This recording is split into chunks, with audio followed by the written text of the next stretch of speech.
I think we'll start.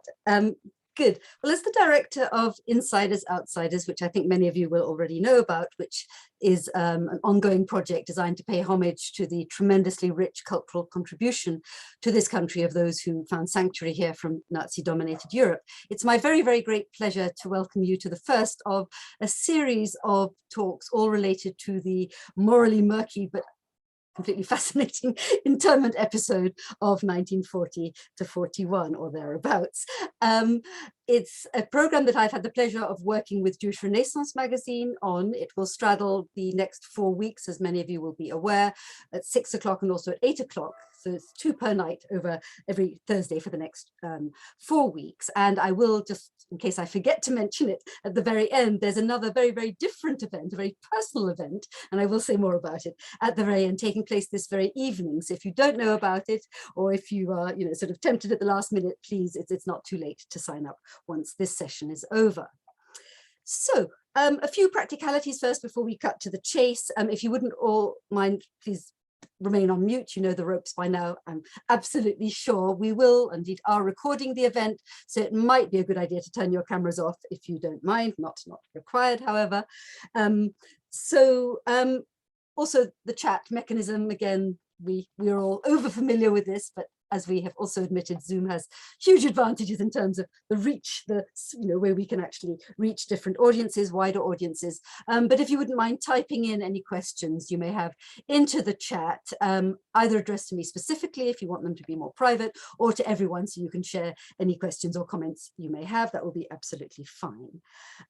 What else? I think that's probably, yes, actually, I will mention again, in case I forget later, we had a plan, Jewish Renaissance and I, in fact, we put a lot of hard work into planning an event that was supposed to be taking place very, very soon in mid-October to the Isle of Man itself. And we had lots and lots of people interested, and we thought it was going to happen, COVID notwithstanding. And then events sort of intervened slightly, flights were getting cancelled.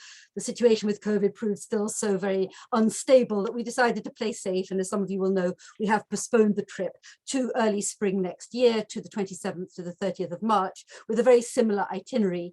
And if you want to find out more, simply Google enemy aliens on the Isle of Man, Jewish Renaissance, or indeed it's there on the Insiders Outsiders website as well. Be in touch directly if you'd like to find out more, but it proves going to be a wonderful event, but not just yet. But in the meantime, we thought, well, this is still technically the 80th anniversary of the internment episode, and let's forge ahead and create an events program. So here we are with Rachel Pistol, Dr. Rachel Pistol, kicking the ball off, as it were. I think before I tell you something about Rachel, I imagine that all of you here know something about the British government's internment of so-called enemy aliens in 1940. But I'm willing to bet, first of all, I think the general levels of ignorance in the population as a whole are alarmingly low, or high, I should say, the levels of ignorance. But also, yes, we perhaps are familiar more or less, to greater or lesser extent, with the Isle of Man, which is indeed where most, although not all, the so-called enemy aliens ended up. But I think very, very few of us know much at all, if anything, about the kind of chaotic, not to mention shambolic, certainly very confused situation whereby internees, were rounded up, where enemy aliens were rounded up in the early years of the war, and often incarcerated, put behind barbed wire in the most insalubrious and, humiliating and actually quite appalling of circumstances, not to mention the deportation to Canada and Australia, which again, some of you, perhaps not everybody, will know about. So it seemed appropriate that while a lot of the events we're organising over the next few weeks are indeed focusing on the Isle of Man itself and the experiences of those who experienced internment on that island, that we should start off with Dr. Rachel Pistol to set the scene, to talk about those early months, yes, of a much less satisfactory situation for all concerned, to kind of provide a context for the Isle of Man focus of the later events. And we have no better person, I think, to do this than Rachel herself. So let me just say a few more words about her before handing over to her. She's a researcher at King's College London and on the management board of something called the European Holocaust Research Infrastructure, which is keeping her busy by the sound of it. She's also an honorary fellow, research fellow at the University of Exeter. she's published really very widely on Second World War internment, both in the USA and in the UK, and that's something perhaps we could discuss later on. There's a book that some of you may know about, well worth checking out, published by Bloomsbury in 2017, called Internment During the Second World War, a comparative study of Great Britain and the USA. She's discussed issues to do with internment on all manner of different sort of media, BBC Radio, TV, Sky News, and also written articles on the topic for publications such as Newsweek, The Independent, and Huffington Post.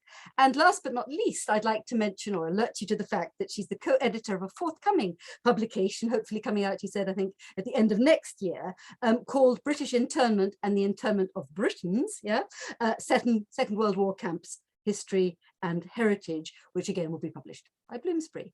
So without further ado, it's my great pleasure to hand over to Rachel. Oh, thank you very much, Monica. And it's a pleasure to be here, and I see many familiar faces and some new people as well. So I will just share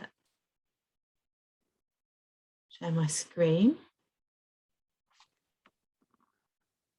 And what I'm going to talk, as Monica's saying, lots of people are aware of the Isle of Man being a place where people were interned, but there's a bit less knowledge about what happened before then, or how people even ended up on the Isle of Man, as they certainly were not arrested and immediately sent there. So I'm hoping that I will be able to, in this talk, give you some more information that perhaps you haven't had before. So when it comes to, if we go back to the outbreak of war in September, beginning of September 1939, at this point, anybody who is living in the UK and is of a nationality that Britain's at war with, that they become what's called an enemy alien. So that means if you're German or Austrian at this moment in time, then you're an enemy alien. Now, actually, MI5 had been collecting information before this on people who they thought might be subversive to the war effort or a threat to national security.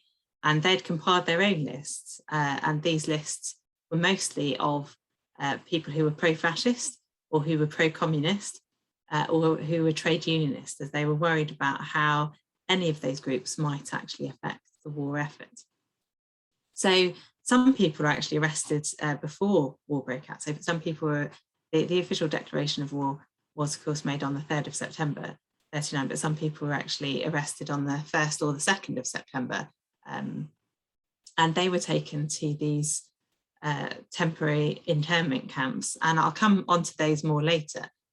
But for the majority of those who were in the UK, who were classed as enemy aliens, the British government was very much aware that many of these people were refugees and were actually pro-British. So what they tried to do was something very different to what they'd done in the First World War. In the First World War, they had just locked up all of the men and put them away on the Isle of Man for the duration of the war, and then banished most of them out of the country once Britain won the war. So they didn't want to do that at all. They wanted to treat people very differently. So they instituted a series of tribunals, and these tribunals were set up across the UK.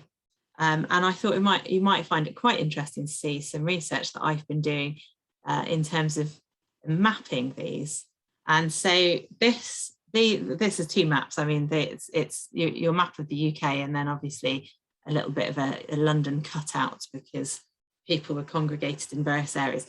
And this shows the number of people who went before tribunals in certain geographic areas. So if you have a look at the key, you can see the paler colour, the fewer enemy aliens were living in that particular area. And then you see the concentrated, the much darker colour means you have a much higher concentration of Germans and Austrians living in those areas. And you'll see Kent is very much thrown off actually by the amount there of over 5,000 is very much inflated by the number of men who were still living at Kitchener Camp. Kitchener Camp being one of the, most people have heard of the Kinder Transport, but not everybody has heard of the Kitchener Camp rescue, which brought almost 5,000 men with some of their wives and children over to Kent with the agreement that they would be travelling onwards, they'd be learning new skills and transmigrating onwards. But the British government gave some land to the Central British Fund for German Jewry, who are now known as World Jewish Relief. And, oh, hold on, I want to go back. Let's go back. No. Clicked on the wrong screen. Now known as World Jewish Relief, and they organised this rescue, and it was much less publicised. But there's a really great book written by Claire Ungerson all about the Hutchinson Camp, if you want to read more about that. And that was specifically targeting men who had been arrested after Kristallnacht and put into concentration camps, and their lives were clearly at risk and in danger if they weren't able to leave the country. And so that was how that's facilitated. So that is why Kent is such a dark colour. I don't think anyone's going to be surprised at the Greater London area being full of lots of enemy aliens, lots of Germans and Austrians living there. But also if you go further north, you can see that in the sort of Manchester and Leeds and Yorkshire areas, you have quite a few plus in the home counties. And then within London, I don't think anyone's going to be particularly surprised to see that some of the darker areas relate to sort of Hampstead, Finchley, Golders Green, those parts of London. So this is to give you an idea of how everybody was spread out. And what happened was tribunals were set up. Some of them are county-wide tribunals. Some of the tribunals, you had 3, you might have 2 or 3 or even 5, particularly in Kent, tribunals set up to assess the cases of Germans and Austrians who came before them. And there was a memorandum from the Home Office, which was for the guidance of people who had been appointed. So the tribunals were set up. You had magistrates and other local officials heading up these tribunals. And the idea is that they would see every single German and Austrian who was living in the country to assess whether they were actually a threat to national security or not. And they fully expected that most people would be able to live at liberty.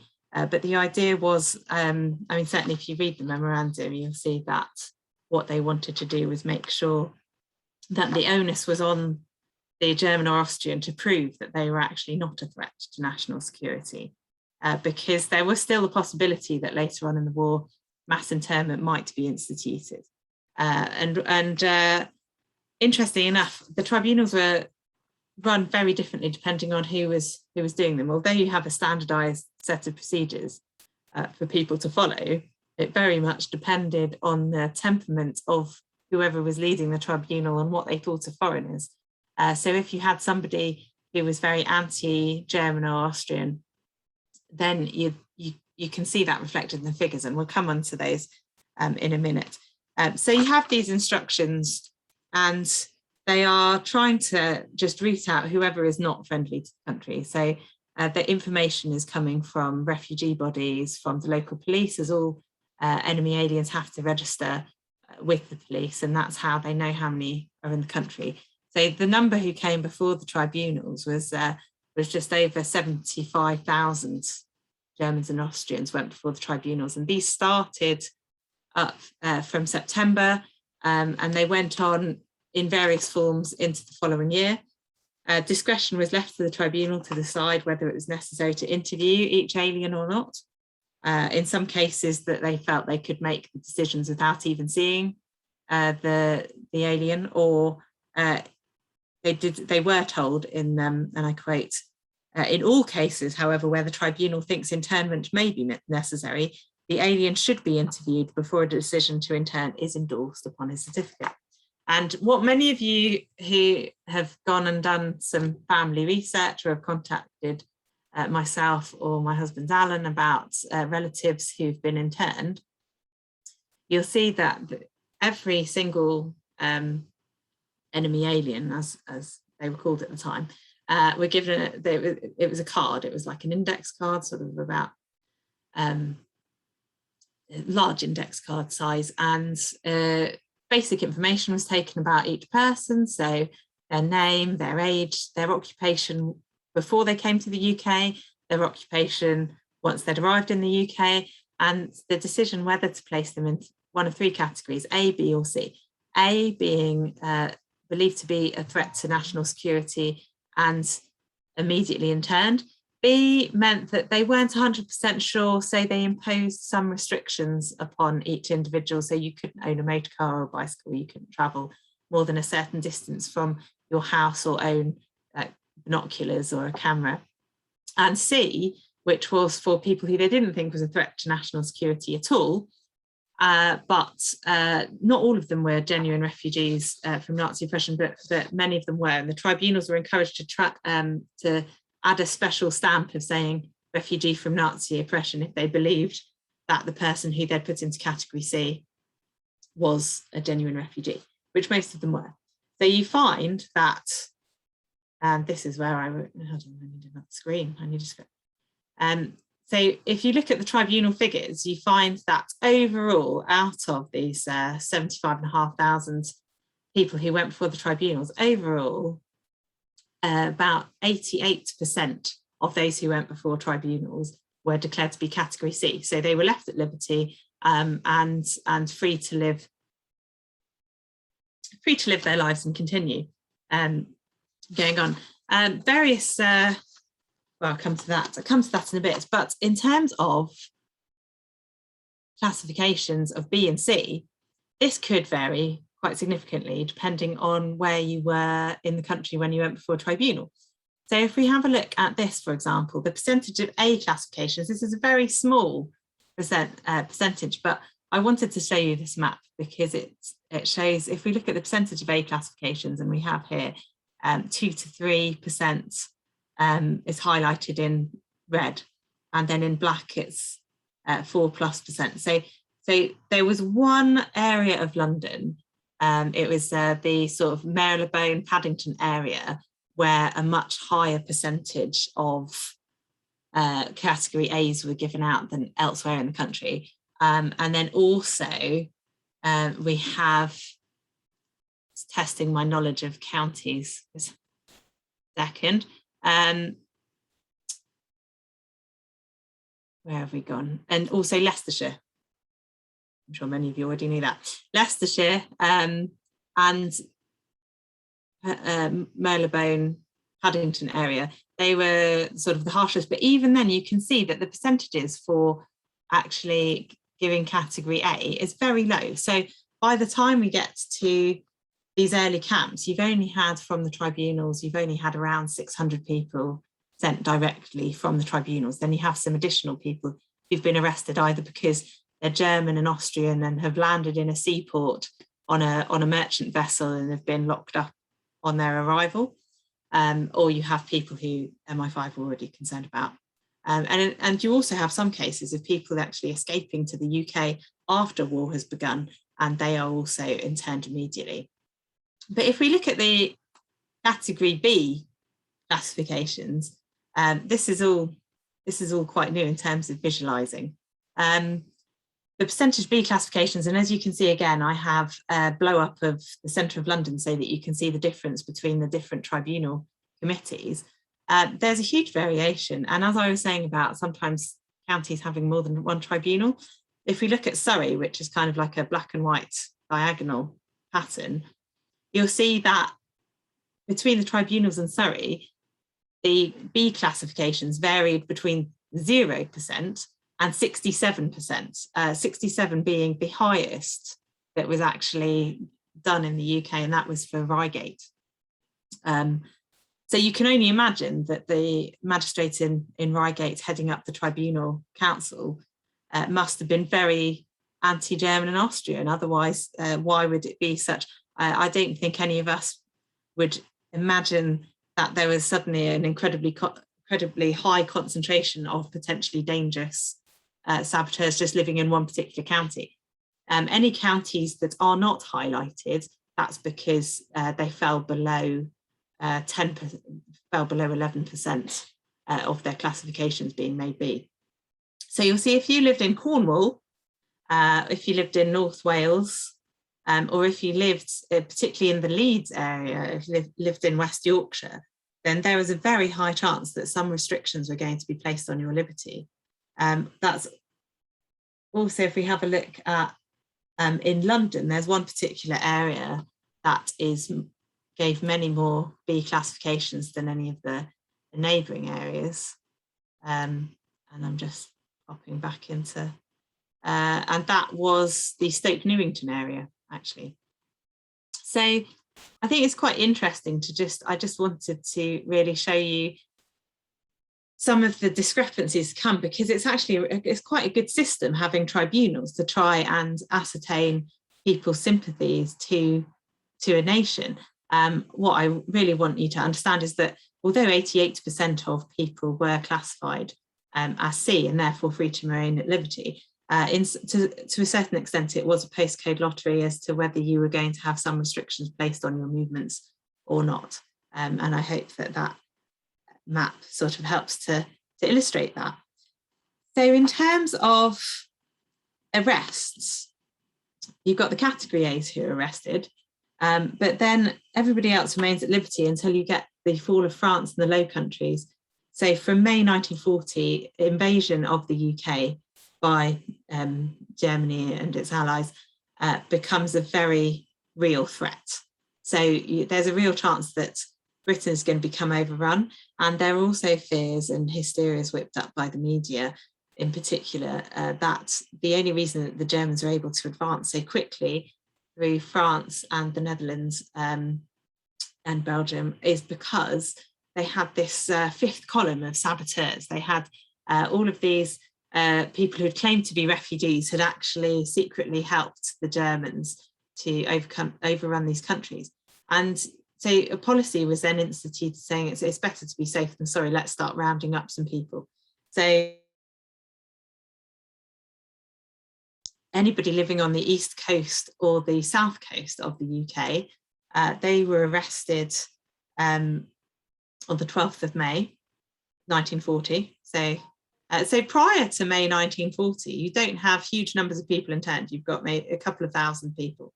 But then suddenly East Coast arrests, you have 4,000 people rounded up then quickly followed by men who were in category B on the 16th of May, women who were category B, they were arrested on the 28th of May. And then there's this mass circular called the June Circular, which is sent out on the 21st of June, authorising the arrest of all male category Cs. So despite setting up this tribunal system to try and prevent mass internment orders are given in May 1940, and everybody apart from women who are in category C are rounded up. So this is in the background, you can see the circular from 21st of June, and this is saying who should be interned. So what I've done here is I've blown up the section which is the exceptions from internment, and what's quite interesting here is most people think, because of the white papers allowing people to apply for release, that people were arrested if they were between 16 and 60, but actually the original notice for internment was for people between the ages of 16 and 70 to be arrested. So this is everybody apart from women in category C.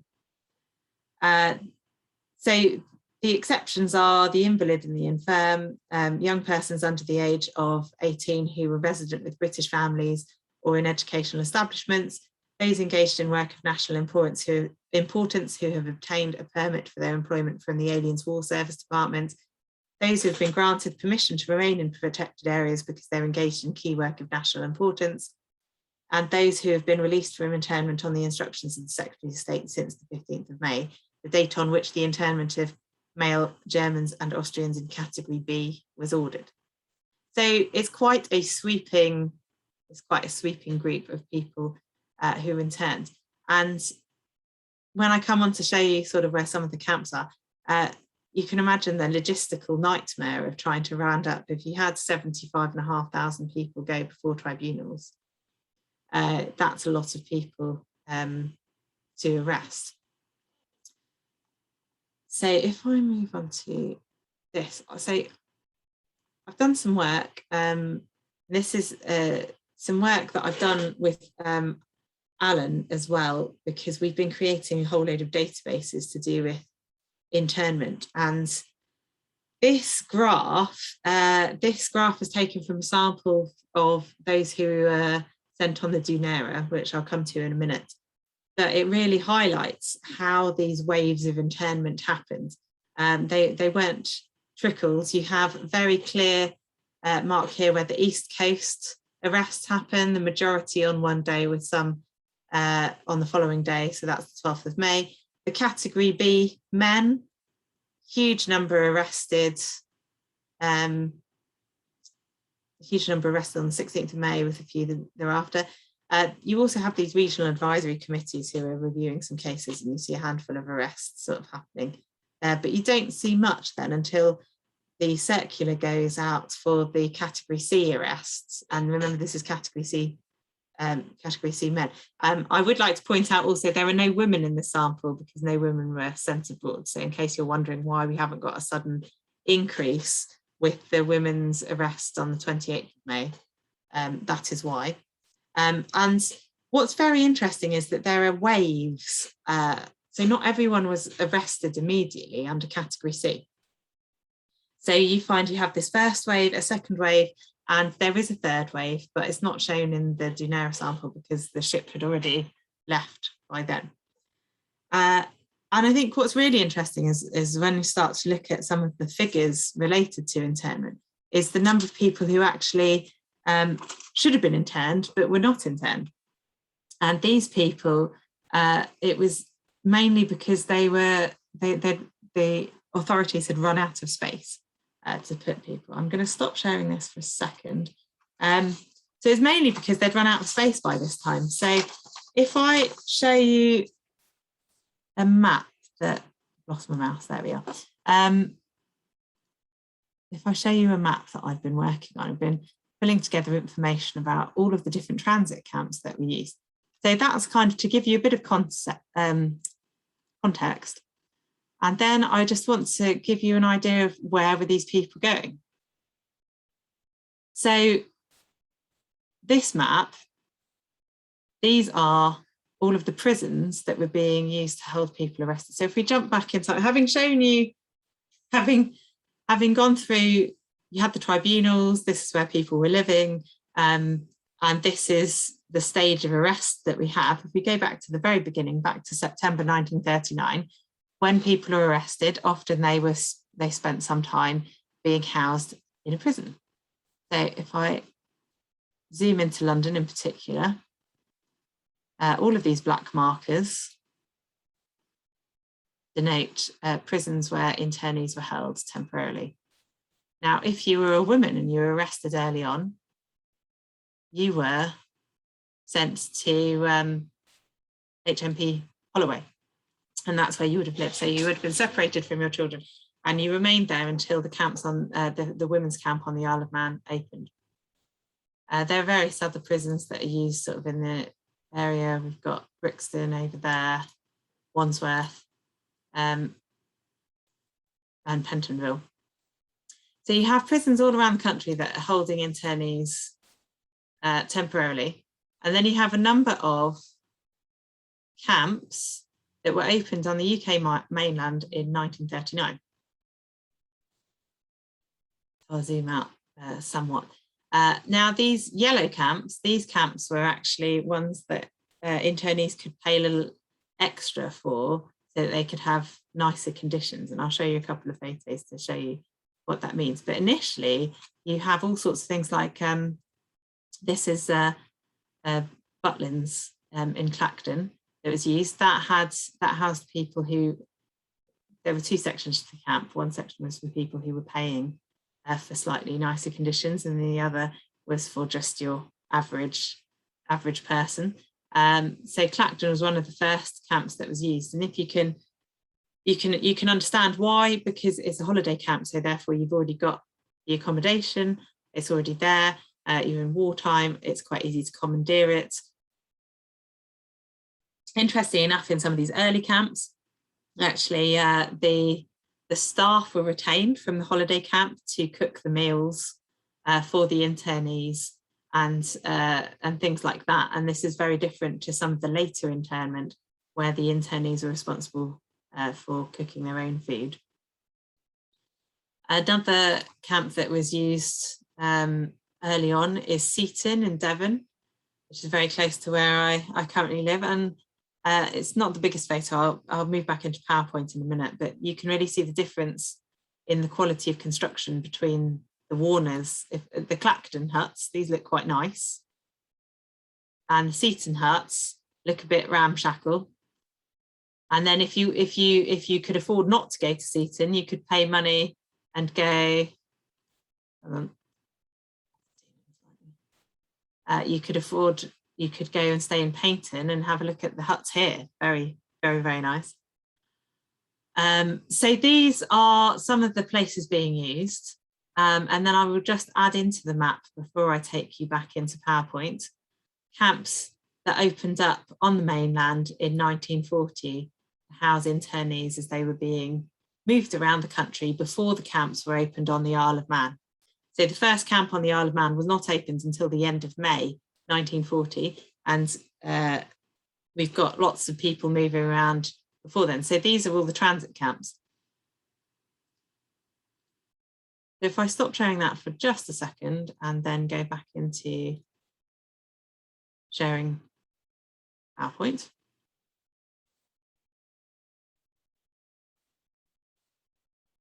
So to show you a large picture, you start many of the earliest internees started off in Clacton, in Butlins, and this, as one of the internees said, the living conditions were surprisingly good.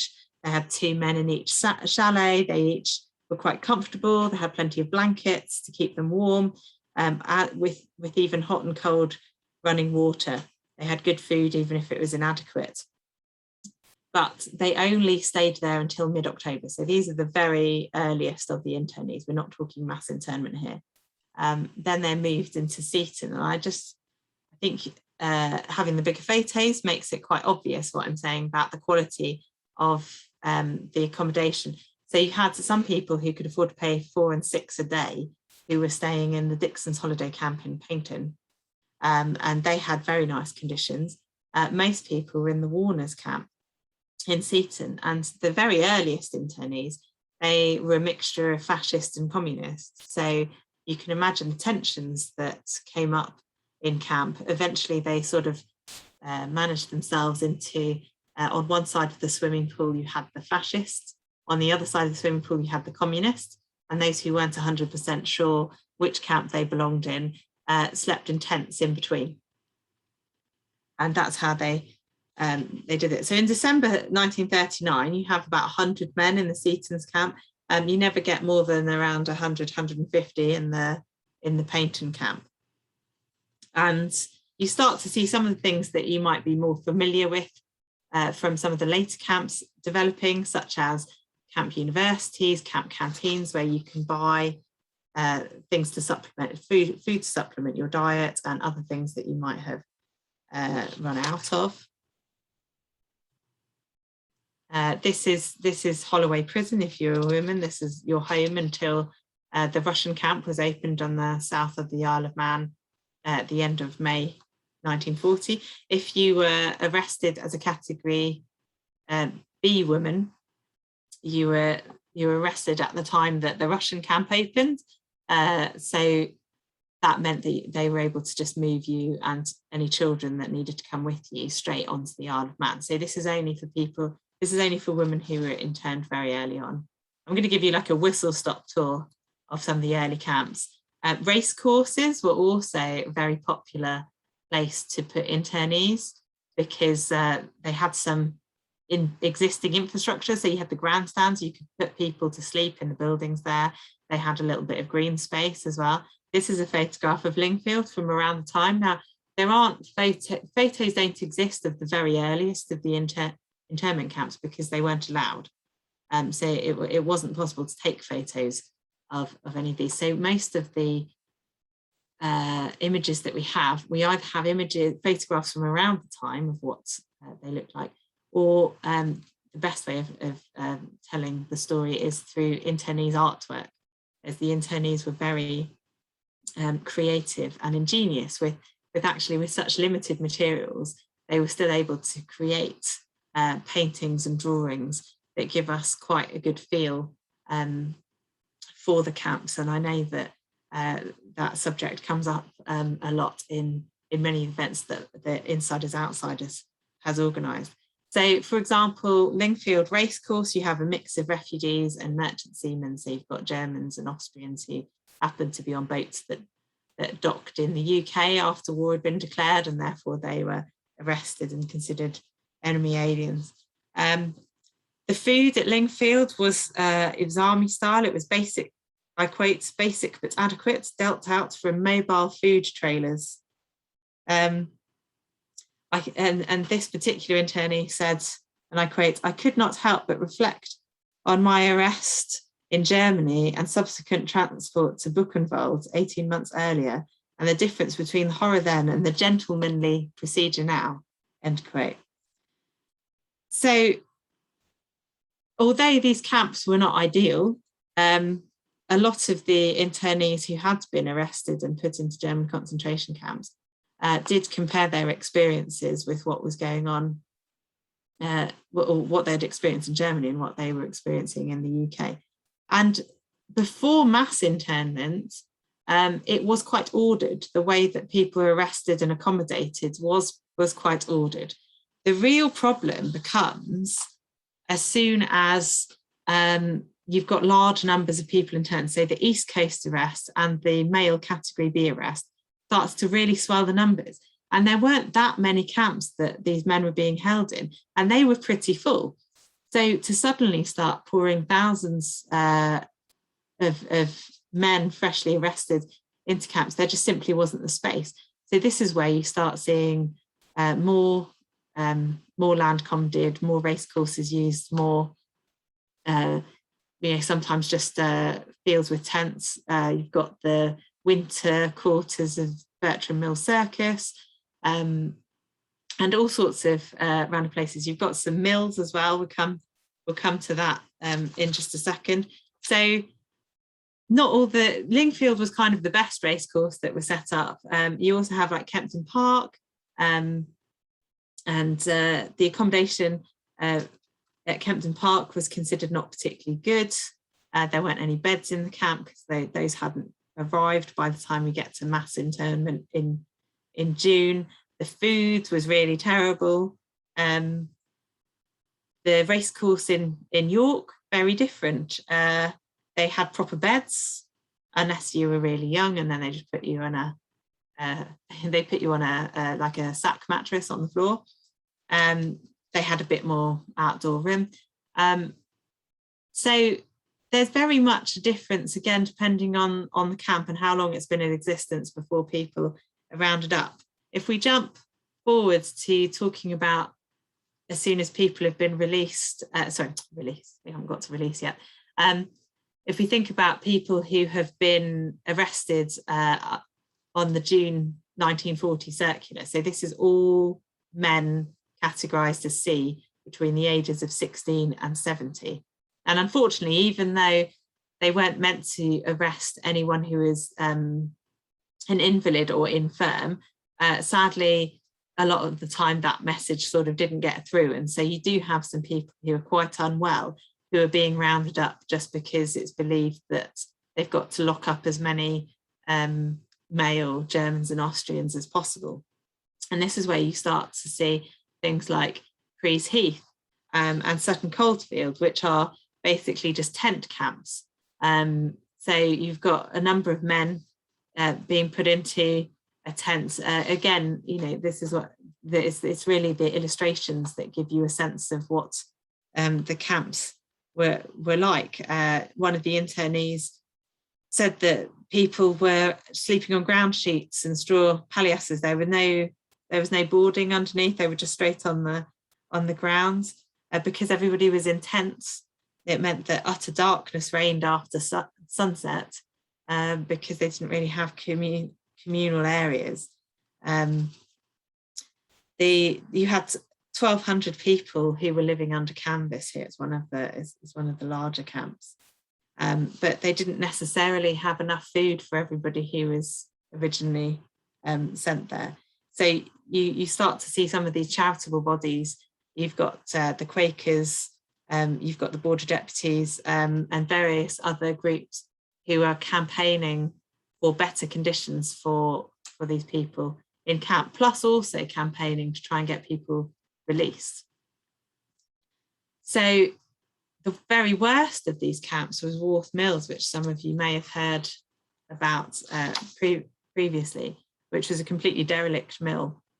It was a really terrible place, overcrowded, rats everywhere. By the time that Warth Mill is used, you've also had Italy enter the war, and that means that all the male Italians have been arrested as well, so even more numbers going into these small camps that are on the UK mainland. And the conditions were really atrocious on Warth Mills. There were about 12 taps for 2,000 people, very little food. The floors were incredibly dirty. There were holes in the windows, holes in the floor. If you can call them toilets, there were just a number of buckets that were placed around for people to use, and that is really the worst of the camps. It even caused a hunger strike because of how terrible the conditions were. And these are a couple of illustrations. If you want to read more about the Warth Mills camp, there are a variety of places you can do that, including the Warth Mills Project website. They've done some really interesting things on there. Now, the largest of the early internment camps was an unfinished housing estate in Liverpool. It was in Heighten, and this opened in it opened on the 16th of May, but the first internees arrived here on the 17th of May 1940. So some of the camps I've been showing you before, that's they've been open as we've been going through, and I will try and answer any questions that you might have in terms of that. But if we think about the map that I showed you before, you've got a series of prisons. You had a number of sort of holiday camps and schools and some other places that were the earliest transit camps, the internment camps on the UK mainland. And then a number of other camps sprung up once we got the East Coast arrests, the East Coast arrests, the Category B arrests, and then the Category C arrests. So they're trying to open up camps as quickly as possible, but there are so many thousands of people interned that it's impossible to house them all. So when you look at this is a barely completed housing estate in Heighten, and it started off, as with all of these camps, there's a lot of confusion, and so there's not necessarily, people are being moved in, but there aren't necessarily the facilities to either house them or feed them. Now, there's a lot of campaigning that goes on the internees' behalf in Parliament that actually makes a lot of the conditions improve. But anytime a camp is just opened, the conditions tend to be the worst. And then as news filters out that there are problems, then conditions gradually improve. There are actually several different camps here because the Italians were kept mostly separate from the Germans and the Austrians. So there was like an Italian enclosure as part of the Heighten camp. And this was quite common. The internment experience is quite different depending on if you're German or Austrian or if you're Italian, because the authorities tried to keep them apart as much as possible, and they were often segregated within the camps or just sent to completely different camps from each other. But even at Heighten, where you think, oh, they've got houses, you're talking about 170 beds for over 2,000 people. So you've got a lot of people sleeping again on straw palliasses. So, straw sack stuffed, a Hessian sack stuffed with straw that you're sleeping on. A lot of the internees here lived in tents in the gardens. which was just really difficult to keep any belongings dry. You know, most people were living 12 in a house, so it's still quite crowded. And, you know, they weren't provided with soap or hot water, there weren't towels. It was very difficult, and the food was not particularly wonderful. Now, aware that I'm sort of running out of time, but I can't possibly not mention the fact that the British government was very concerned about the lack of space and the fact that they did not have enough camps for everybody. And so the most controversial aspect of internment as a whole was the transport of internees abroad. Now, as I've mentioned before, the numbers of people who were sort of arrested and interned under category A is quite small. The original plan was for only the most dangerous of internees to be sent abroad to Canada and Australia, but they filled up the first couple of ships very quickly with the category A's and some prisoners of war, but they had more ships and more capacity. And so the idea was to just try and send off as many people as possible. And depending on which camp you were in, it depended on what the policy was. Sometimes people on the Isle of Man were told that if they volunteered to be sent abroad, then their wives and children would follow on the boat afterwards. This was never going to happen because they were never going to ship women and children abroad. So that was very unfortunate for those who believed that. You had other camps where men were selected randomly. You had some camps where they tried to select young single men, so either men who weren't married at all or men whose wives were still in Germany or Austria. And there were some really interesting memoranda about these that were actually sent out about how they tried to fill the boats up. By the time we get to the fifth boat, all of this had gone out the window, and it became whoever was most convenient, because it was just, as you can imagine, with tens of thousands of people, you're trying to move around the place and not enough accommodation. All sorts of mistakes were made, and decisions made for immediate practicality rather than sort of long-term good. The Arundel Star, tragically, was the only one of the 5 ships that never made it to their destination. It was torpedoed and sunk on the 2nd of July. And the survivors, I mean, you've got over 800 people who died on that, but the survivors were then put onto the Junera and sent to Australia immediately afterwards. Now, to finish, to sort of round off this whistle-stop tour of internment, as obviously I could talk about this for much longer, and there are various other times that you can catch me talking about different aspects of internment. But just to show you that you've got all of the camps on the UK mainland, and this is what's going on in 1940. But by the time we then get to the end of May, so coming into June and July 1940, you have the camps opening up on the Isle of Man. And so this is just to show you the camps that were opening up. There were actually a few people who were moved to the Isle of Man and then taken off to be transported abroad. That's particularly some category Bs who were sent to Morag camp in Ramsey, which was the Morag camp in Ramsey was the first to open, quickly followed by Russian.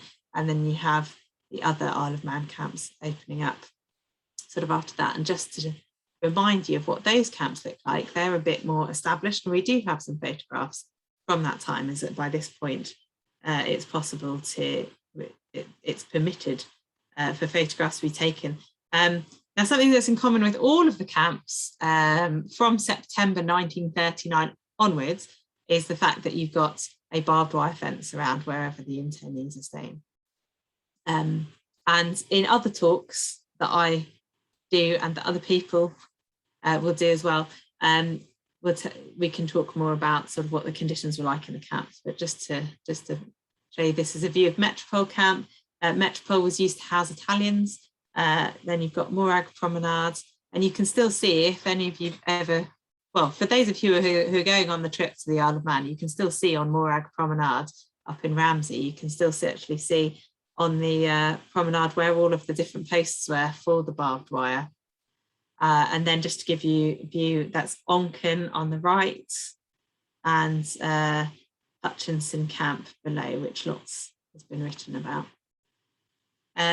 So I hope that has given you some new information about internment, and I'm very happy to answer questions, but I hope that will also have given you some information about what was happening at the very beginning of internment and how people ended up in the camps, that it didn't all happen at once, that actually it happened, it was planned over a certain number of waves, and it was all very chaotic, but they did the best they could in challenging situations, and things massively improved later on in internment, but those early days, the conditions were quite poor. Rachel, thank you very much indeed. That was an excellent talk, as fully expected, and I think really, really useful for setting the scene in all sorts of thought-provoking sorts of ways. And we have a few questions and comments already coming through, but I would urge everybody else to start typing in if you wish. I've got two factual questions, since you have been very striking, I think, focusing on the facts rather than the psychology, the psychological effects, the emotional side of things, which I think a lot of the other talks in the next few weeks will be focusing more on, but perhaps we can come back to that in conclusion. But it strikes me, the British government is suspicious of so-called, German and Austrians, most of them, of course, as we know, Jewish refugees, thinking that they were safe in England. How many of them, I mean, this is, as I say, it's a hard fact that may or may not be possible to answer, but how many of those Austrian and German refugees actually were technically, formally, sort of officially stateless in 1940? Because they had surely most of them been stripped of their citizenship in Europe. So it's like another kind of irony of the whole situation. Am I right? Yeah, I think that's a really interesting thing to say. So officially, you had 2,000 who were stateless out of that 75,500. But there are various people who might have been considered stateless, who just went under the category of whatever nationality they had been before they entered the UK. But officially it's 2,000. That seems a very low number, doesn't it? It does, doesn't it? There's something fishy there, but yes. It's mostly because they do go for, they just say, well, just tell us what you were before, in a lot of cases. But it's quite interesting because I thought, as I know that you have some really great talks lined up to talk more about how people experience the camps, I thought I would throw in some charts for you. No, they're really useful, absolutely. And then just while I sort of just begin to look at some of the things that are coming in, but also another question about heighten in relation to the Isle of Man. I myself am not quite clear. I mean, we have, diaries, for example, written in heighten, and one of the events in store is going to be focusing on heighten. But what percentage of those who were actually interned in Heighten Camp near Liverpool actually would then move to the Isle of Man, and how many of them actually stayed in Heighten?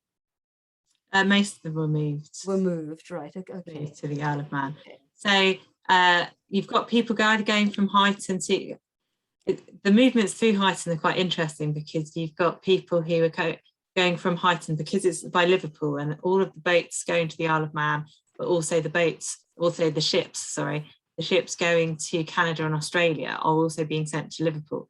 So when people are being moved around, they're often going through Heighten, either to be sent to the Isle of Man or on transports abroad. So when I say most of them, what I mean is most of them didn't stay in Heighten, but you've got everybody who embarked for Canada and Australia spent at least some time in Heighten, and most people who went on to the Isle of Man spent some time in Heighten also. There are one or two, I'm just looking now at the chat, specific questions, and then quite a lot is expected, sort of people wanting to tell their family stories, if only in embryo. But there's a question here, a very specific one about the Canadian experience. Is anyone from Mark Stevens, is anyone aware of any archival records of people who were interned on Prince Edward Island for the duration? Is that come across? Or? So in Canada, so at the moment we're working, and this is something we've been working on over the summer, creating a database of everybody who was interned and sent to Canada.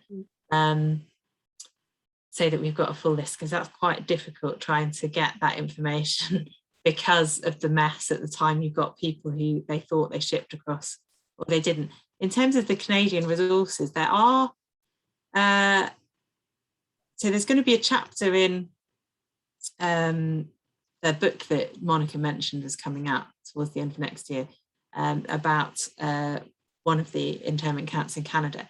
There's much less written about the internment camps in Canada, but there's a very good book, which is by,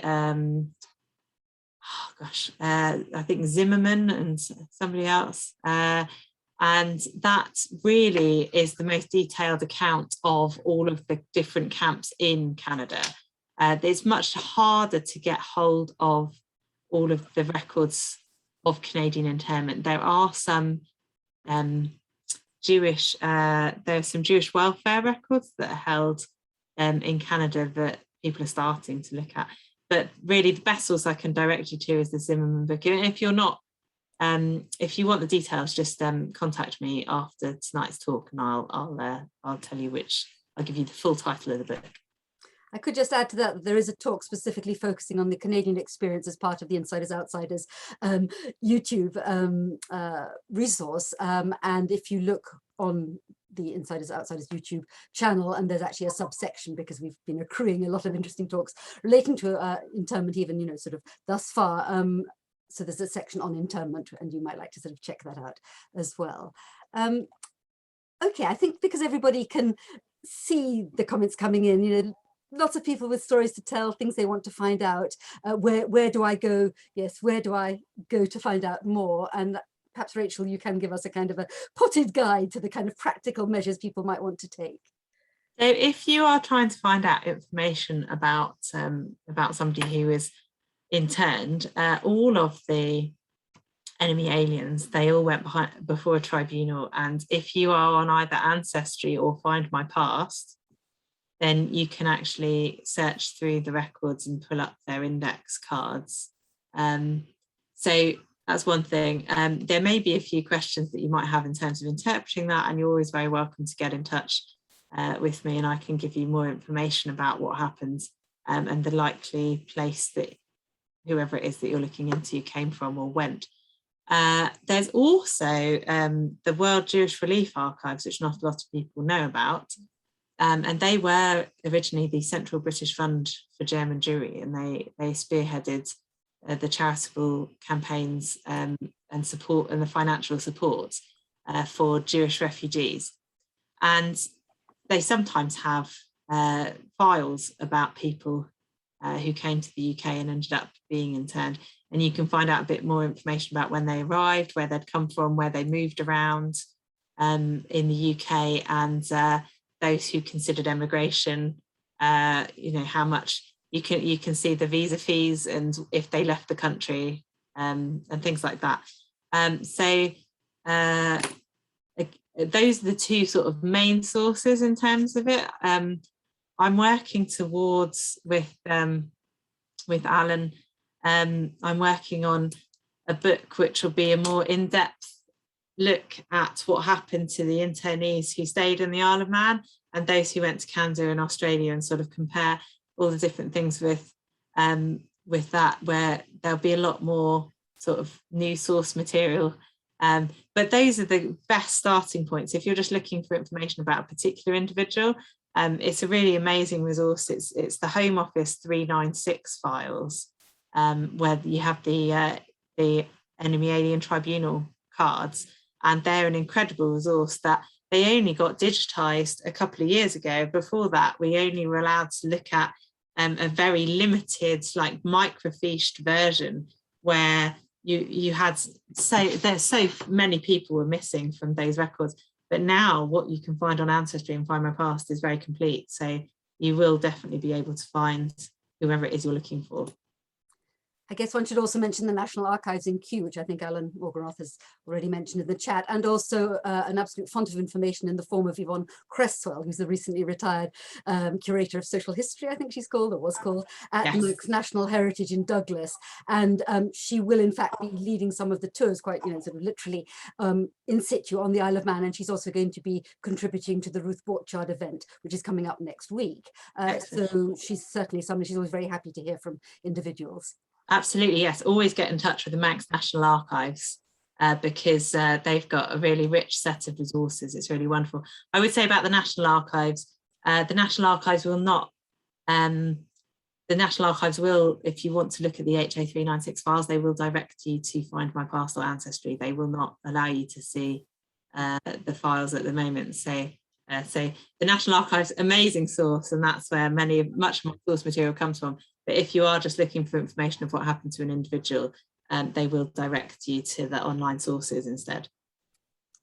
Very good. Is there any evidence, Rachel, that records were willfully or, you know, sort of deliberately destroyed at some point? Because clearly the evidence is patchy, isn't it? Yes.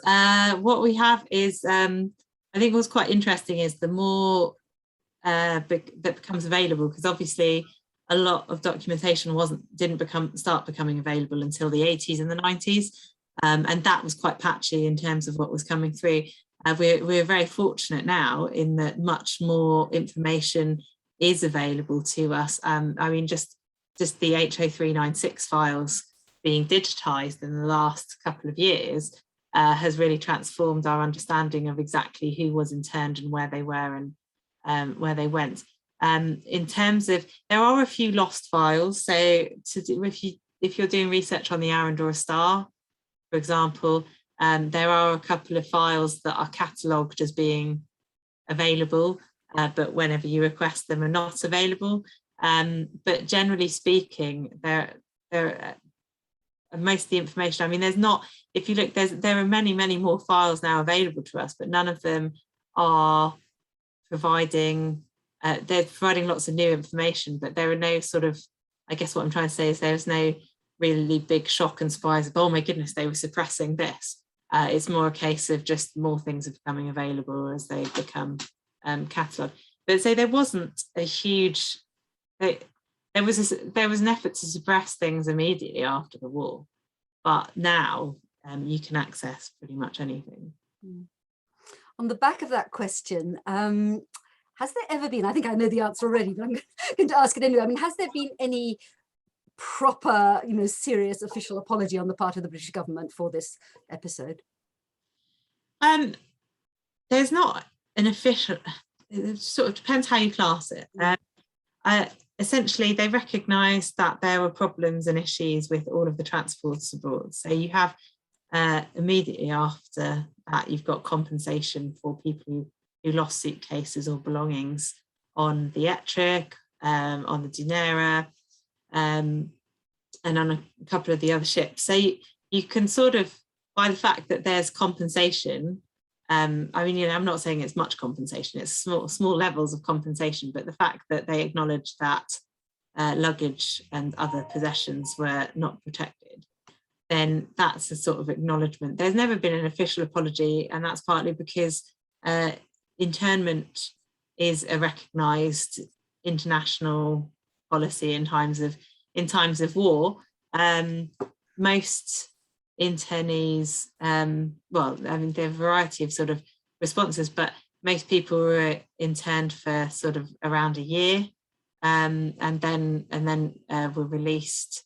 If you were abroad, it took a bit longer. The main area where there was sort of a call for an apology was around the tragedy of the Arundel Star, with the sinking and the huge loss of life accompanied with that.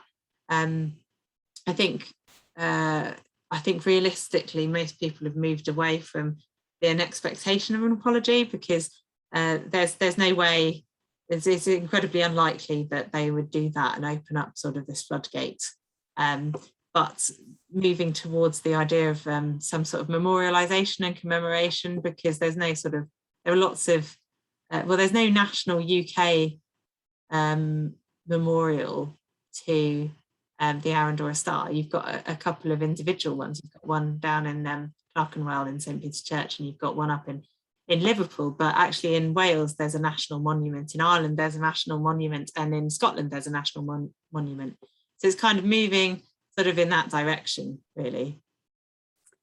I suppose what I'm getting at is something that's actually much harder to kind of quantify or talk about, and that is the kind of extraordinary obtuseness. I mean, yes, the war situation notwithstanding, that made the British government choose to, you know, intern those who clearly were innocent and indeed persecuted, you know, refugees from the Nazi regime. It seems to me such a profound irony. But also, I mean, you say, yes, internment is a fact of war, if you like, but what about in America? I think I'm right in saying that in the 1980s, yes, it took many decades, but was there not an official government apology for the internment of mostly Japanese? There was. Yeah. And that's a very different case. I think that there was a lot of pressure leading up to it, but they felt they could do that because it was a very identifiable group. You know, it was very specific, and the main reason they got an apology was because the majority of those who were interned were actually American citizens who were born to Japanese parents, and so they felt they had to apologise to their citizens for. It wasn't really an apology to the Japanese who were interned; it was an apology to their children. Because they'd forfeit, you know, they had their citizenship, but they'd essentially forfeited their rights. I think it's also really important to remember that although most people were anti-Nazi, not everybody who came over here who was a refugee was pro-British. So the grounds were really more for weeding out who wasn't pro-British on internment, rather than that, because there were people who were they were very anti-British, but they were also very anti-Nazi, and who were saying had they not been in the camp, they would have actually, you know, tried to disrupt the war effort to a certain extent. So whilst it's a minority, I think that's why it's quite an interesting discussion when you look at, yes, that you've got all these refugees, and then a very small proportion of them were actually not pro-British. Immensely complicated, absolutely, and much to ponder. We could go on for much longer, but I'm looking at the time and thinking it's probably time to draw this excellent session to an end and give you a breathing space for those of you who will hopefully join us at 8 o'clock for something very different. And I will say more about that in a second. But I also just wanted to pick up on, well, Alan has been mentioned several times, Alan Morganroth, Rachel Pistol's partner, as you've probably gathered. But Alan will be giving a talk as part of a conference that will be focusing specifically on the experience of these 1930s, mostly Jewish refugees who were transported mostly on the Dunera to Australia, and their internment there, and indeed their lives afterwards.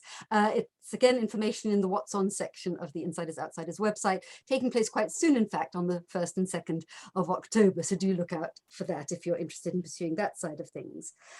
So this recording in due course will be available also on the YouTube channel for those of you who would like to listen again, tell your friends about it, whatever. And let me just end by saying that, yes, tonight at 8 o'clock we're kind of almost turning the table, or sort of flipping the coin.